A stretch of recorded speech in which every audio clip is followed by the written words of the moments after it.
सोमवती अमावस, ये पहले तो बड़ी मुश्किल से मिलती थी, आजकल तो आ जाती हैं। पांडवों के समय में वो सोमवती अमावस्या के लिए तरसते रहे, लेकिन सोमवती अमावस्या नहीं आई।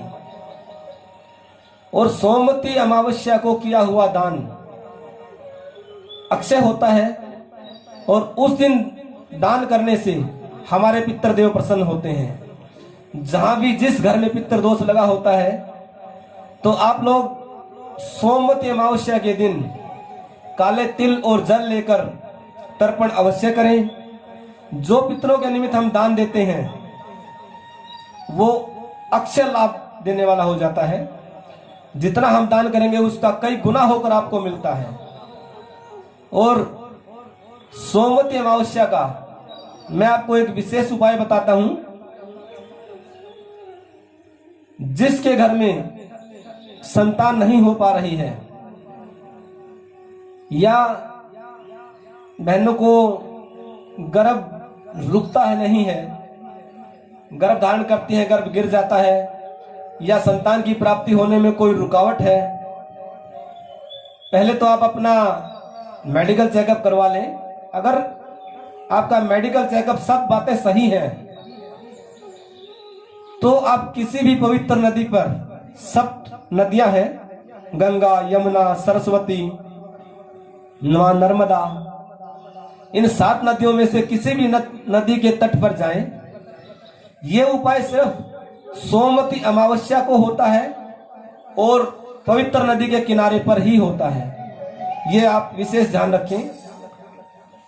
वहां जाकर आप पति पत्नी दोनों के दोनों 16 सूप लें।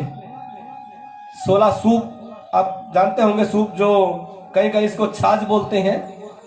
सूप लें, 16 सूप लें, उसमें 5 प्रकार के फल रखें और 5 वस्त्र रखें। वस्त्र चाहे छोटे हो, जनेऊ, रुमाल, छोटे छोटे इत्यादि, जैसे आपकी सामर्थ्य हो।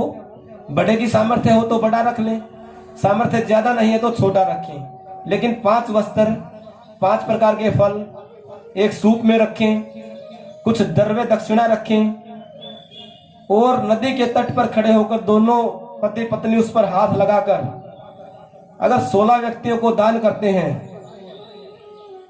तो देवादिदेव महादेव की कृपा से कुछ ही दिन में आपको इस बात की सूचना मिल जाएगी कि आपका गर्भ ठहर गया है, आपके घर में बच्चे होने लगेंगे, संतति बढ़ती है, इससे वंश वृद्धि होती है।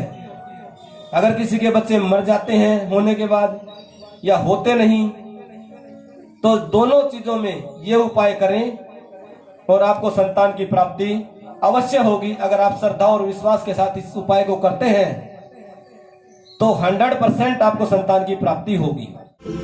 हर हर महादेव। आगे भी महाराज जी के श्रीमुख से कथा प्रसंगों एवं विशेष उपाय को जानने के लिए महाराज जी के YouTube चैनल को लाइक, सब्सक्राइब व शेयर करें और बेल आइकन अवश्य दबाएं।